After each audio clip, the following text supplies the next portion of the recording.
City India news Telugu, ఇది చీకటి వెలుగు. చదువుతో పాటు సంపూర్ణ వ్యక్తిత్వ వికాసానికి అన్ని విషయాలపై విజ్ఞాన సముపార్జన పెంచుకోవాలని జిల్లా కలెక్టర్ విజయేంద్ర బోయి అన్నారు.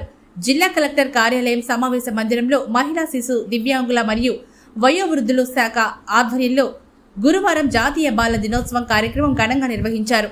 ముఖ్య అతిథిగా పాల్గొన్న జిల్లా కలెక్టర్ విజయేంద్ర బోయి జ్యోతి ప్రజ్వలన చేసి జవహర్లాల్ నెహ్రూ చిత్రపటానికి పూలమాల వేసి ఘనంగా నివాళులర్పించారు. ఈ సందర్భంగా జిల్లా కలెక్టర్ మాట్లాడుతూ పిల్లలందరికీ బాల దినోత్సవ శుభాకాంక్షలు తెలిపారు. భారత తొలి ప్రధానమంత్రి జవహర్లాల్ నెహ్రూ జన్మదినం సందర్భంగా బాలల దినోత్సవాన్ని జరుపుకోవడం విశేషమని అన్నారు.